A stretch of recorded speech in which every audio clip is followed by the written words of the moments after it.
Gitu. Baik, oke. Prof. Hamdan.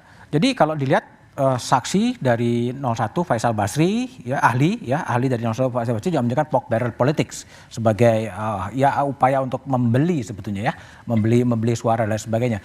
Kenapa sampai ada kesimpulan itu dari ahli 01 sebetulnya? Ya memang kenyataannya ya, kami juga mengajukan ahli yang Dr. Fit kemarin, yang secara akademik dan statistik membuktikan bahwa ada hubungan antara penyaluran bansos yang begitu masif dengan peningkatan persentase yang luar biasa dari pemilih terhadap 02, Prabowo Gibran. Dan itu sama halnya kalau saya percaya pendekatan akademik seperti itu, sama halnya saya percaya kepada quick count. Saya percaya dengan survei. Jadi memang terbukti bahwa ada hubungan kausalitas antara pembagian bansos dengan peningkatan yang luar biasa dalam 3 bulan terakhir terhadap 02. Tadi teman-teman menyampaikan bahwa tidak ada masalah dengan bansos. Setuju. Bahwa bansos itu adalah merupakan satu upaya atau program negara untuk memberikan perlindungan kepada mereka yang miskin. Masalahnya adalah penyaluran bansos diembel-embeli dengan gambar 02. Diembel-embeli dengan warna bungkusannya, warnanya 02. Diembel-embeli dengan titipan, ini dari Pak Jokowi. Ingat ya, ada anaknya yang ikut menjadi wapres. Nah ini jadi masalah. Jadi tidak masalah pembagian bansos itu, tapi masalahnya adalah penggunaan untuk kepentingan salah satu pasangan calon. Kalau dibilang ini untuk kepentingan tiga-tiganya ya, itu fair. Itu fair. Tapi ini hanya untuk salah satu saja. Nah ini ya jadi masalah bagi rakyat di bawah, menyatakan bahwa lah kalau nanti terpilih yang lain tidak akan dapat lagi kita bansos ini. Dan memang dikampanyekan begitu. Ini kebaikan hati dari presiden. Nanti kalau presiden ini tidak ada lagi, tidak terpilih, tidak akan ada lagi nih bansos. Gimana rakyat akan tidak terpengaruh? Jadi itulah persoalannya. Itu pelanggaran terhadap prinsip-prinsip etis yang disampaikan oleh Prof. Magnis. Pelanggaran-pelanggaran etik yang sangat luar biasa. Prof. Maru, kalau saya tanya ya, ini ada pork barrel politik. Jumat ada diundang 4 menteri.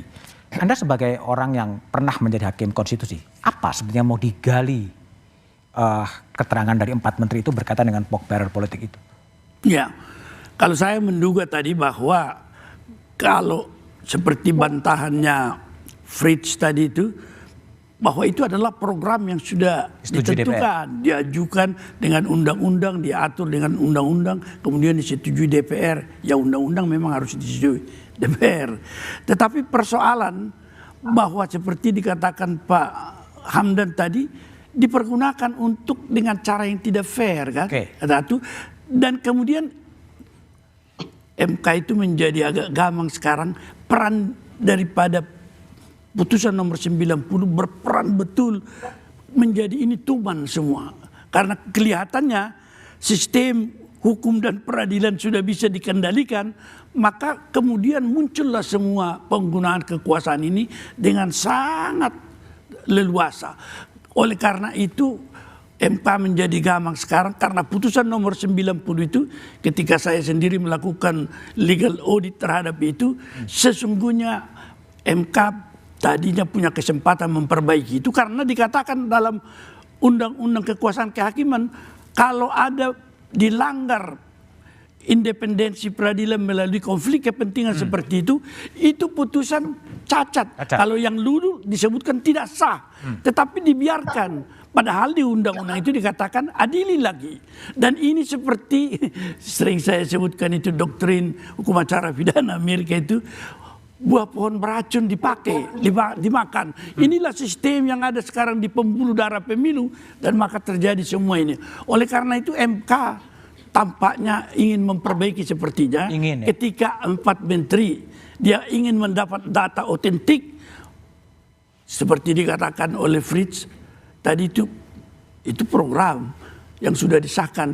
Tetapi apakah benar begitu? Besaran, magnitude, kemudian cara memberikannya bagaimana? BLT, kalau dilihat Presiden membagi BLT di depan istana, di seluruh dunia tidak ada itu.